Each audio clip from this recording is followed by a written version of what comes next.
Sabtu pagi 1 Februari 2025, jagat maya Indonesia mendadak rame banget nih guys. Pasalnya Google tiba-tiba menampilkan nilai tukar dolar Amerika Serikat ke rupiah di angka Rp8.000 aja coy. Padahal sehari sebelumnya kurs yang dikeluarkan oleh Bank Indonesia masih kisaran Rp16.300 per dolar Amerika Serikat. Sontak media sosial langsung riuh tuh. Ada yang senang, ada juga yang panik, ada juga yang curiga gitu. Apa benar rupiah menguat drastis? Atau ini cuma kesalahan teknis? Yuk kita bahas bareng-bareng ya guys.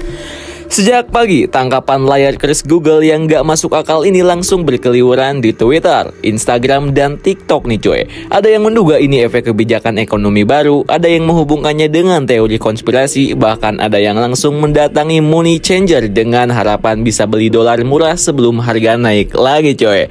Tapi beberapa orang mulai merasa ada yang janggal sih. Kalau benar rupiah tiba-tiba menguat 50% dalam semalam, kenapa berita ini gak ada di Bloomberg atau Reuters gitu?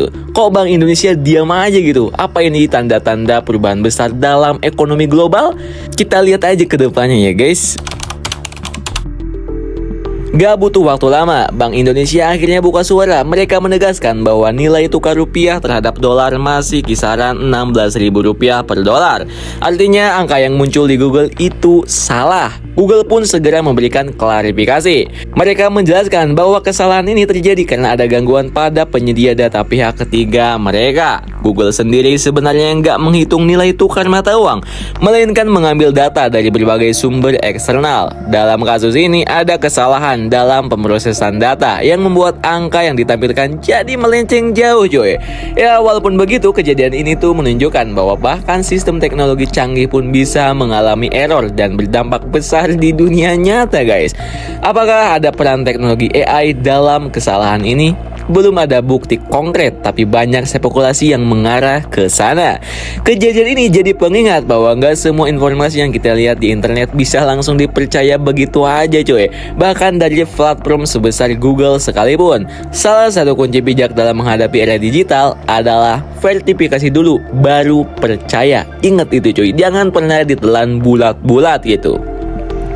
Bank Indonesia juga menghibau masyarakat agar nggak bergantung sepenuhnya pada satu sumber data, terutama yang berasal dari mesin pencari otomatis. Kalau ingin tahu kurs yang akurat, lebih baik cek langsung ke sumber resmi seperti situs web Bank Indonesia, Bloomberg, atau Reuters. Selain itu, kejadian ini juga membuktikan betapa cepatnya informasi menyebar di media sosial, baik itu benar maupun salah gitu. Dalam hitungan menit, sebuah kesalahan bisa viral dan bikin panik semua orang gitu. Makanya kita harus makin bijak dalam memilah informasi. Dan kalian tahu nggak sih, Mimin juga sempet nge-statusin gitu kalau ternyata turun banget gitu, tapi ternyata itu informasi yang salah ya cuy.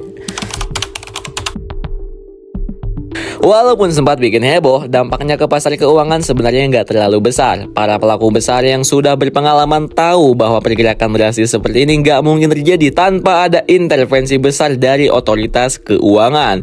Jadi, aktivitas perdagangan valuta asing tetap berjalan seperti biasa aja nih guys. Tapi efeknya ke pasar saham cukup menarik nih. Beberapa investor retail yang belum menyadari kesalahan ini sempat panik dan buru-buru menjual saham berbasis ekspor, seperti sektor manufaktur dan perbankan. Saham-saham ini sempat mengalami volatilitas sebelum akhirnya pasar sadar bahwa informasi kurs tersebut keliru nih guys.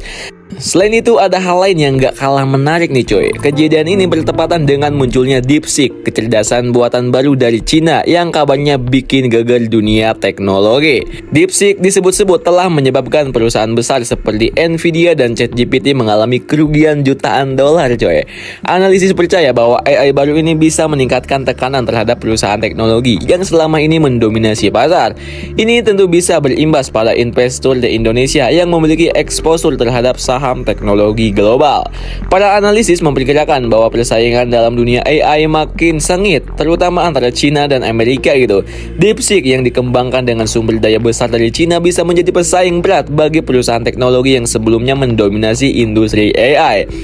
Jika tren ini berlanjut, bisa jadi industri teknologi global akan mengalami pergeseran besar dalam beberapa tahun ke depan sih guys.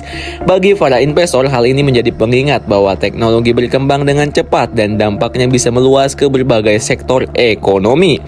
Fluktuasi saham perusahaan teknologi seperti Nvidia dan OpenAI menunjukkan bahwa AI bukan hanya tentang kecerdasan buatan, tetapi juga tentang persaingan ekonomi dan geopolitik.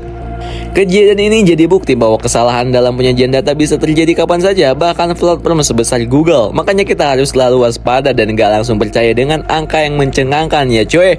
Pihak Google dan Bank Indonesia telah berkoordinasi supaya kesalahan seperti ini gak terulang kembali di masa depan. Sementara itu, kita sebagai masyarakat juga perlu lebih kritis dan cerdas dalam memilah informasi. Selain itu, perkembangan AI seperti DeepSeek menunjukkan bahwa dunia teknologi terus bergerak maju dengan cepat. Siapa yang menguasai AI bisa jadi juga menguasai perekonomian dunia di masa depan. Indonesia perlu bersiap menghadapi era ini, baik dari segi kebijakan ekonomi maupun kesiapan tenaga kerja yang memahami teknologi AI. Jadi kalau lain kali lihat angka kurs yang terlalu wow di internet, tanyakan dulu nih coy, ini beneran atau cuma kesalahan data belaka? So gimana menurut kalian nih? Coba tulis pendapatnya di kolom komentar ya guys, kita diskusi bareng-bareng aja.